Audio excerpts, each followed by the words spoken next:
mchungaji ambaye ataenda kutubariki kwa neno asubuhi ya leo. Naenda kuongea na nafsi zetu, na najua Bwana amemtayarisha kwa njia iliyo bora. Na bila kupoteza wakati, mimi nitamkaribisha mchungaji akaweze kutuongelesha.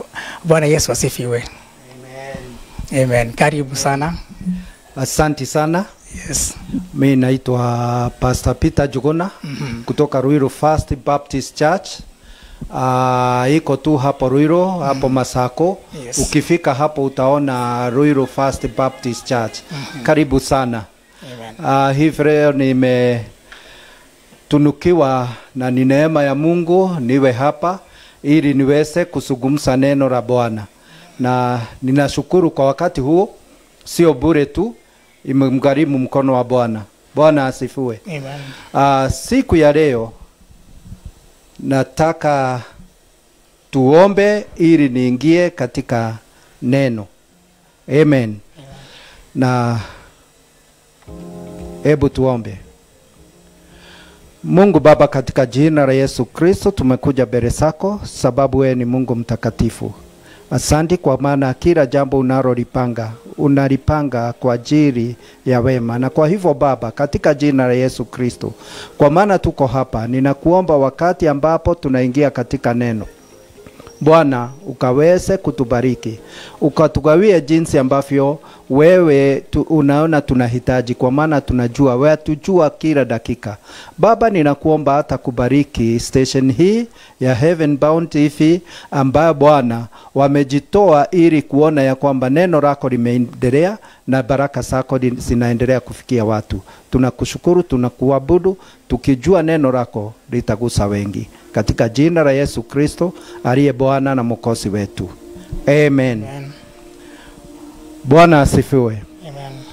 Leo nataka tuongee ama nisungumze kuhusu upendo kwa wote. Bwana asifiwe. Amen. Kwa maana upendo unahitajika kwa wote. Na unaona katika Biblia Mungu alituonyesha upendo wake. Kwa maana katika Mwanzo tunaona katika kitabu cha Yohana ambacho katika mstari wa 3:16 anasema ya kwamba kwa maana jinsi hii Mungu aliupenda ulimwengu hata akamtoa mwanawe pekee ili yeyote amwaminie asipotee bali awe na uzima wa milele. Bwana asifiwe. Kwa hivyo upendo huu ni kwa wote. Na unaona katika Yohana 4, Yohana wa kwanza 4 na mstari wa 7, nitasoma hapo kuendelea, kwa maana nataka tuone upendo wa Mungu na tuone ya kwamba sisi tunafaa kuwa namna gani, kwa maana wakati tumeitwa tumekuwa wana wa Mungu. Bwana asifiwe. Unaona katika kitabu cha Yohana wa kwanza 4 na mstari wa 7 inasema hivi: wapenzi na wapendwa, kwa kuwa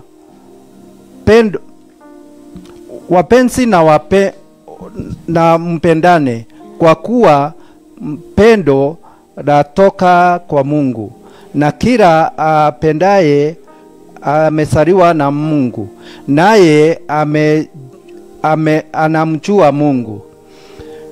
Yeye asiyependa hakumjua Mungu, kwa maana Mungu ni upendo. Katika hii pendo la Mungu limeonekana kwetu, kwamba Mungu amemtuma mwanawe pekee ulimwenguni ili tupate uzima kwa yeye. Na hii ndio pendo.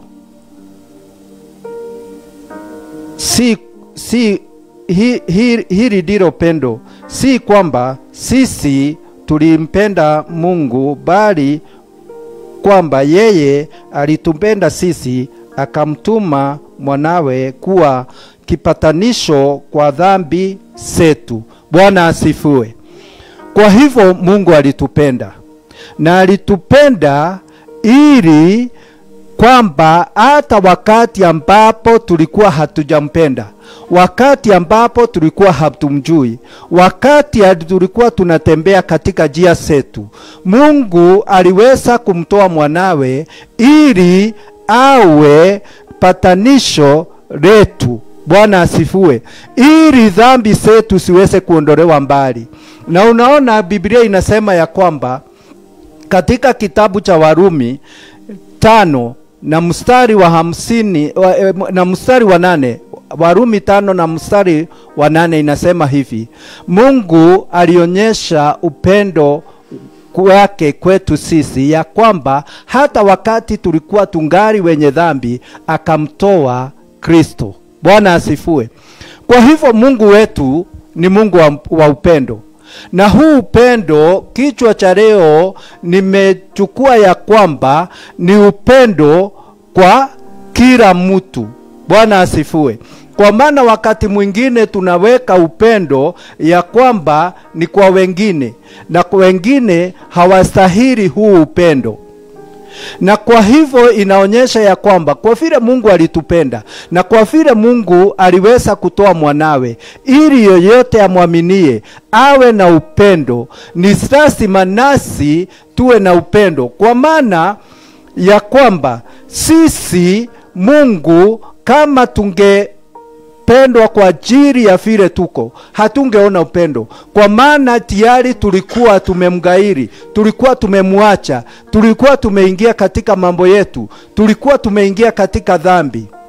Yeye akaona sio vizuri tuangamie, ili akatoa mwanawe ili awe dhabihu kwa ajili ya dhambi zetu.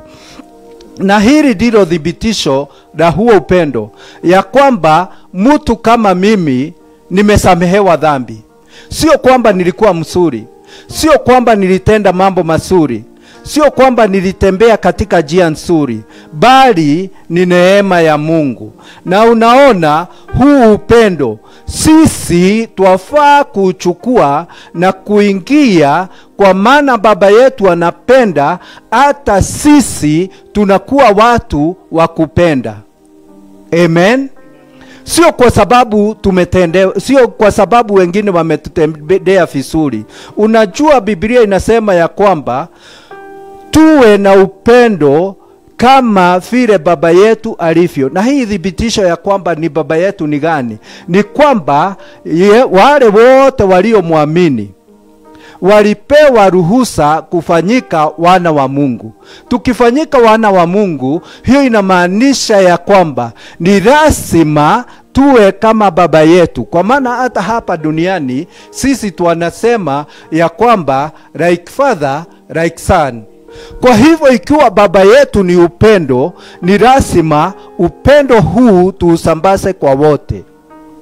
Mimi nilishuhudia tukio mbaya sana. Wakati mtu mmoja aliokoka, na wakati tulikuwa tunafanya evangelism, rafiki yake ambaye walikuwa sasa wameachana, kwa maana walikuwa wamegombana na akawa ni kama adui, naye akaokoka. Na unajua ni kwamba yule akaja kwa kanisa na huyu mwingine akaja kwa kanisa. Huyu mwingine alipokuja, huyu mwingine alikuwa wa kwanza kutoka kwa kanisa, kwa maana anaona ya kwamba adui yake ameokoka. Bwana asifiwe. Hiyo ni makosa kubwa sana, na huo ni mtazamo mbaya, sababu upendo ni kwa wote. Na Biblia inasema ya kwamba tupende mpaka adui zetu.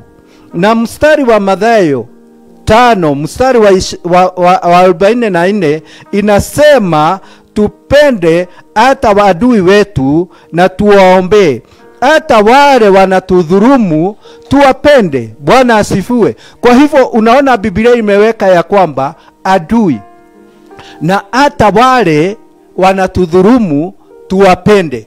Kwa hivyo hata ingawa mtu ni adui kiwango gani kwako, muombe. Na Biblia hata kiwango ingine inasema hata akiwa hana chakula, tumpe chakula. Biblia inasema ya kwamba ikiwa ni hivyo, ni lazima hata akiwa kwa shida, ni lazima tuone ya kwamba tumempa kile kinachohitajika. Na jambo ile unaweza patia mtu ya kwanza, ama zawadi ile unaweza patia ya kwanza mtu yoyote, ni kumpatia neno la Mungu, kumpatia Yesu Kristo akiwa Mwokozi, na kumuonyesha hapo hapo ndio njia pekee ambayo unaweza pata upendo wa Mungu. So ikiwa unapenda kukaa maisha mazuri, ni wakati unatii Mungu.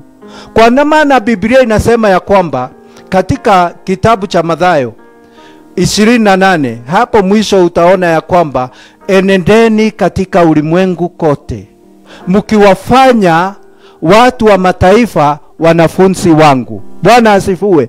Hukuambiwa upatie huyu na huyu mnyime. Bwana asifiwe. Hata kwangu mimi nakuanga na shida wakati ambapo sisi wa Kristo tunasema return to the sender. Bwana asifiwe. Mtu akiwa na umbaya na mimi, Biblia inaniambia ya kwamba hakuna wakati sitakuwa na watu wambaya katikati yangu. Maadui watakuweko. Na ndio unaangalia, ukiangalia katika Zaburi 23 inasema ya kwamba huandaa meza mbele ya watenzi wako. Kwa hivyo ikiwa kuna watenzi wako, ni kwamba hawa watu hawakupendi, wanaongea mabaya wakati hauko. Hata mkiwa mnaongea mazuri wakati mwingine, wao si marafiki, kwa maana watakudhulumu ama pengine wanakuonyesha wasi. Lakini Biblia inasema wakiweko, Mungu anaandaa meza. Na anaandaa meza kwa njia gani? Kwa maana wewe nawe huangalii jinsi wanavyokuchukia, huangalii jinsi wanavyokutendea, huangalii wanakaa namna gani, bali kile kitu unafanya wewe, unachukua initiative nzuri kama ile ilikuwa na Mungu wakati alikuangalia ukiwa mwenye dhambi na akaona utaangamia, na wewe unawaangalia unaona wataangamia. Kwa hivyo unaendelea na kuwaombea, unaendelea na kuwaonyesha upendo wa Mungu, unaendelea hata wakati wako na shida, unaendelea kushiriki na kuwasaidia katika shida zao. Bwana asifiwe. Na kuwasaidia hivyo, Mungu akikuangalia akiwa katika kiti cha enzi, anaona huyu ni mtoto wangu mpendwa, na huyu amerithi kile niko nacho, kwa maana mimi ni upendo. Sasa na yeye anapenda, kwa hivyo anakutendea kadri mapenzi yake yalivyo. Kwa hivyo ndugu na wadada, ile kitu ningesema ya kwamba upendo sio ya watu kabila fulani, sio ya watu wengine, sio ya watu wengine hawatakiwi kuwa, bali upendo ni kwa wote. Unajua hata katika familia yetu, familia zetu tuko na shida, sababu wakati mwingine mtu anahitaji upendo, lakini yeye hapeani kwa mwenzake. Bwana asifiwe. Na ndio unakuta hata wakati mwingine wasee wanachapa wake. Na mimi nakuanga na shida sana na hiyo, sababu hata ukiwa rafiki yangu na uchape mke wako, mimi nitakukaa kando. Na hata ukinifight kwako, sitakuja. Ile kitu nitabaki tu ni wakati ambapo utarepent na kuona tendo hilo ni mbaya, basi urafiki wangu utakuwa. Kwa maana unafaa kupenda mke wako vile wewe unajipenda. Hata kwa watoto, sabasa upendo, wakikaa wanasema ya kwamba mimi nimelewa katika upendo, na upendo huu ndio nitakuwa nikienda nikipeana kwa kila mtu, sababu katika maresi wao wali experience upendo kutoka kwa baba, kutoka kwa mama. Na hata ukiwa wakati huu ambapo tunaendelea, ujue upendo ni kwa kila mtu. Upendo unafaa kuombea mpaka serikali. Amen.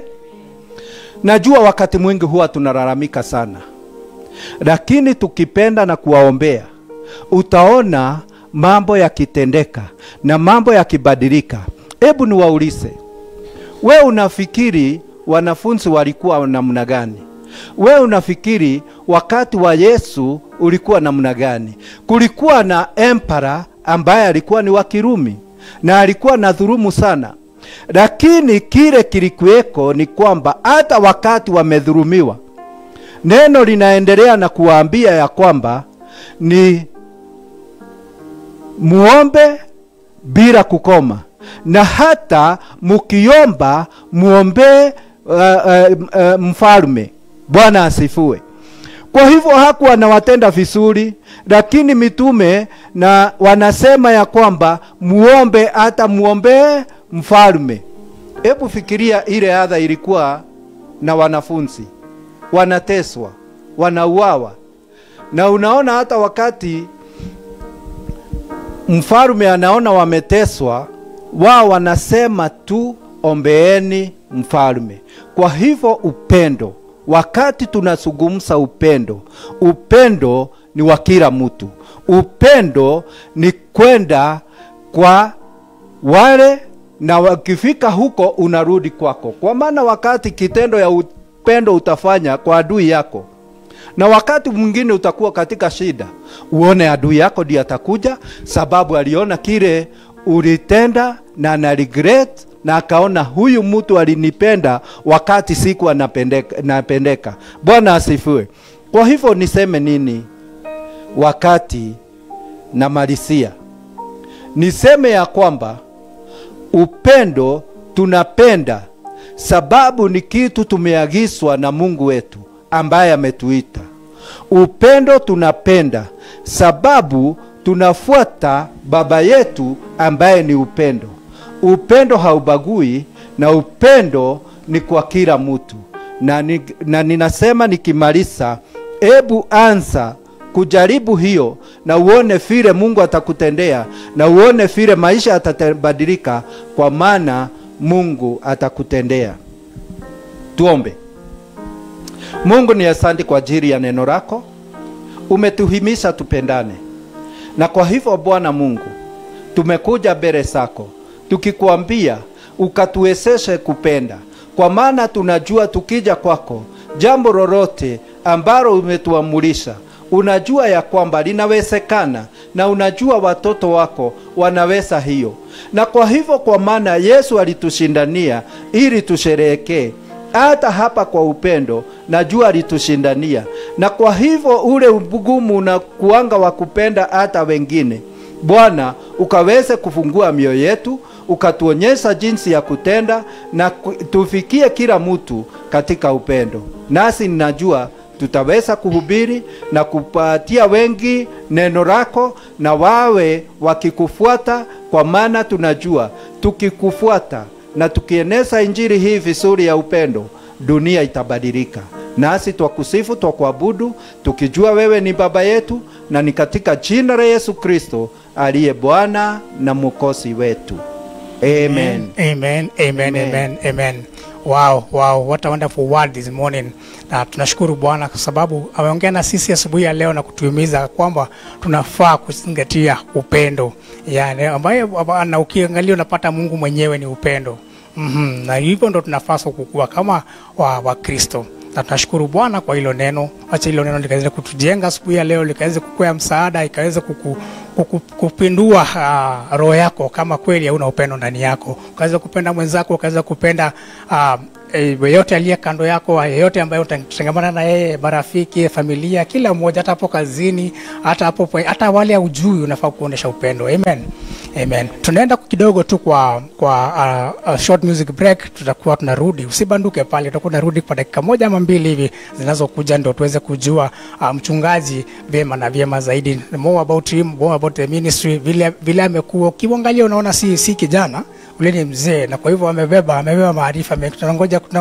Tunangoja kubarikiwa na yale ambayo Bwana amembariki nayo, si ndio? Yes, so popote pale ulipo, be blessed, and we are coming back in a few. Don't you touch that dial.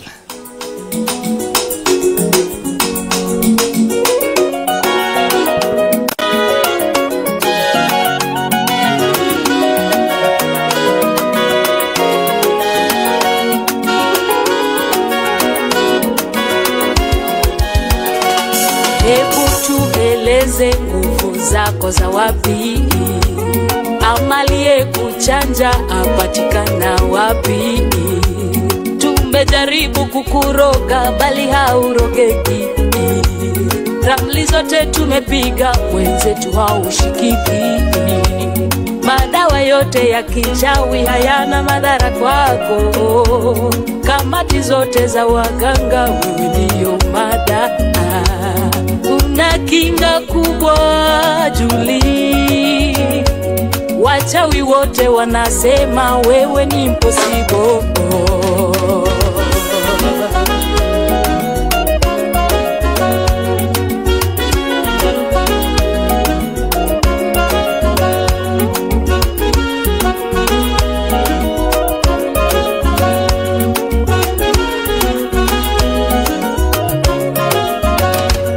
Hebu tueleze siri yako ni ipi? Tulianza biashara na wenzetu zimeporomoka. Wateja wanakupenda bali sisi twapuuzwa. Kazi yako imenawiri kila siku waongezeka. Tuonyeshe ulikoenda nasi pia tuende, ulikotoa irisi nasi pia tupewe. Hata kama ni Zanzibar tutafika tu, ili mradi tuendelee unavyoendelea.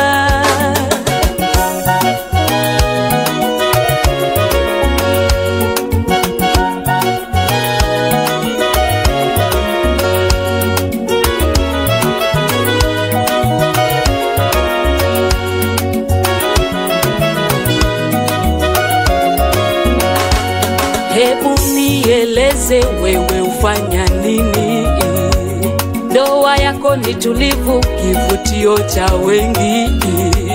Kila siku mwatabasamu, furaha na kicheko. Huyu mwenzio wewe ulimpa dawa gani? Ama unavokalia chapati ni tofauti na mimi. Watoto wako makini. Wimbo wake ambao unatubariki asubuhi ya leo tunapoingia kwa kipindi kingine cha kuweza kujua mchungaji. Ngoma inaitwa Siri ni Yesu. Nasikia pale anauliza uliweza aje kufanikiwa mpaka wateja wote wanakuja kwako, ndoa yako inaendelea vizuri, ila kwa mganga mgani? Akasema siri ni Yesu. Amen. Naitwa Juliet Alvin. Nashukuru Bwana kwa yote. Alright, so tunaporudi tena kwa hii kipindi tutaweza kujua more about Pastor Peter Njuguna from First Baptist Church in Ruiru. Ni mchungaji ambaye ametubariki asubuhi ya leo. Kama ni ndio wakati una tune in, tumekuwa na mchungaji hapa ametubariki kwa neno na tumekuwa la msaada kwetu. Na naweza kupatia dada yangu fursa kama hii aweze pia kuzungumza na mchungaji. Amen. Asante sana mchungaji kwa neno umetubariki nalo. Hakika it's a wonderful and a powerful word of God that have encouragement in us. Na hakika sasa wakati uningependa tu unapotazama ile kamera yako ukaweze kutuambia Pastor Peter Njuguna ameanza huduma yake lini? Pastor Peter Njuguna, kwanza Ruiru wananijua kama Pastor Njuguna. Kwa hivyo ukienda Ruiru hata hapa Githurai, Njuguna ni household name. Hata niliambia DJ ya kwamba hii sio mara ya kwanza kufika katika kanisa hili. Hata wakati kitambo mlikuwa na caravan, I was among you. I was praying for you. Na hata nakuanga katika mtandao wenu. Na kwa hivyo Pastor Peter Njuguna alilelewa katika kanisa the Disciples of Christ from 1975, alafu kuendelea katika hali ya ujana akarudi nyuma, lakini si kutaka kurudi nyuma. Ilikuwa kakitu tu kadogo misunderstanding. Na wakati mmoja mzee mmoja wa kanisa akaja kwangu sababu tulikuwa tumetumwa na mchungaji vijana na wasichana tuende tukaangalie katika mto Mukoyo pahali ubatizo utatake place. Na huyo msee alikuja kwetu na bakora kwa nini tulienda na wa vijana na wasichana kabla hajauliza mchungaji, na ikawa anasema atanipiga, na hiyo ikaweza kuniondoa kwa kanisa kidogo. But in 1991 nikasikia bado Mungu ananiita. Mungu anataka nihudumu katika kazi yake. Na wakati huo nikasikia mchungaji mwingine alikuwa na shida, alikuwa amepewa hii gari inaitwa Citroen, na ikawa imejaribiwa kutengenezwa na watu, alafu haikuwa inainuka miguu, na unajua hiyo bila kuinuka miguu haiwezi tembea. Katika mimi nakuanga jack of all trades, so nikamwambia nitakutengenezea hiyo hydraulic, na nikaenda nikaitengeneza ikainuka. But bado sikuwa nimeokoka, na msukumo ukawa ndani yangu ya kwamba nasikia nina kitu ambacho kimekosa ndani yangu. Na kwa hivyo ndio usuri wa kufundisha watoto neno la Mungu. Na hiyo 291 nikiwa nimelewa nikakuta my sister wako na ushirika na kuna mchungaji. Na huyo mchungaji nikamwambia wakiwa katika ushirika nataka kuokoka. Akaona ni kama ni urefi. Hakuniombea, akamaliza ibada. Lakini mimi mwenyewe sababu nilisikia nina huo msukumo, nikamsukuma niombee, sababu huwezi ombea enda bila kuniombea, sababu nataka kuokoka. Na nikaokoka. So huduma yangu ilianzia hapo. So uliokoka ukiwa mlevi? Niliokoka nikiwa mlevi. Lakini kuna Mungu ni wa ajabu. Kuna condition nilikuwa, unajua ukisikia msukumo huo unajaribu kuleta vikwazo. Na nikaambia Mungu wakati nitalewa na nioge na pombe nitaokoka. So siku moja nikiwa natembea nikakutana na kijana ya my sister, na tulikuwa tumetembea naye Maimahio, akaninunulia pombe na sikunywa, ilikuwa kwa gari yake tu. So akaniambia ikunywe leo. Na wakati nilifungua hiyo chupa, sijui nini ilifanyika, hiyo taska ikachemuka ikanimwagikia mwili yote. Kwa hivyo hata mchungaji alikuwa anakataa, sababu anaona vile nimeroa pombe. So nikawa nimeoga na nimekunywa, na ikawa ni siku yangu ya wokovu. Kwa hivyo hakuna jambo linamshinda Mungu, na huwezi ukamjaribu. Yes. Wow, that's a big testimony and a great testimony that you have today. But what I can say to you parents, mko mahali wachungaji, wakati tunaporekebisha watoto wetu, let us tukaweze kuwarekebisha kwa upendo. Kwa maana unasikia Pastor Jogona, kiboko ilimfukuza. Aliona kiboko ikamfukuza. Lakini ingemfikia kwa upendo pengine hangefika pale, but Mungu naye akiwa amekushagua, hata uende wapi utajipata tu umerudi kwa huduma ya Yesu Kristo. So ukiwa mahala pale Ruiru, watu pengine kwa mtu anauliza, nikifika hapo Ruiru nitashuka wapi? Hiyo kanisa lako liko wapi? Unaona, ukiwa Ruiru utaenda upande wa Kiambu. Ukimaliza ukuta wa ile factory ya Spinners and Spinners, hapo mbele kuna ka stage kama 3. Alafu hatua chache tu kama mita 50 utaona kibao ya First Baptist Church. Ukiingia hapo utanikuta na tutaweza kuendelea na huduma. Amen. Nashukuru sana mchungaji. Yes. Nashukuru sana kwa ujio wako, kwa kupata hata wakati wa kukuja mpaka hapa asubuhi sana. Bwana kubariki sana. Amen. Na na umekuwa baraka kwetu na pia kwa watazamaji ambao wametubariki wamekuwa kutazama asubuhi ya leo. Amen. Bwana kubariki na kuinua, endelea kushikilia, kuongezea miaka na kushikilia kwa huduma yako. Amen. Amen. Nashukuru sana kwa wale ambao wametutazama asubuhi ya leo. Tunapomalizia kuna dakika kidogo sana za kumalizia.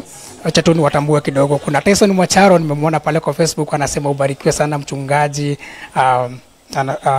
Pia Ann Barton Singer pia namuona anasema anabarikiwa. Phoebe Work anasema pia anabarikiwa. Asante sana. Daniel Jogu, Daniel Jogu, ever representing. Asante sana brother, wewe ni wa baraka sana. So popote mulipo, tunashukuru kwa comment zenu, kwa wakati wenu, kwa Bwana kuwatumia asubuhi ya leo. Tyson Mwacharo alikuwa anasema Pastor Juguna abarikiwe. Amen. Amen. Asante sana. So popote pale mulipo, tunashukuru. Bwana wabariki na wazidishie. Tunapomalizia, wacha tushiriki neema.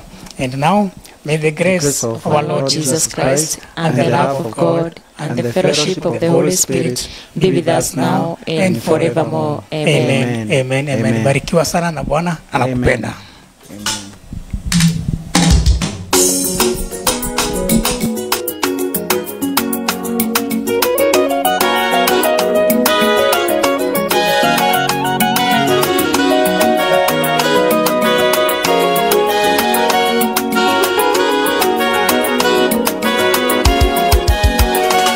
Hebu tueleze nguvu zako za wapi, amalie kuchanja apatikana wapi. Tumejaribu kukuroga bali haurogeki, ramli zote tumepiga mwenzetu haushikiki. Madawa yote ya kichawi hayana madhara kwako, kamati zote za waganga wewe ndio mada. Una kinga kubwa Julia.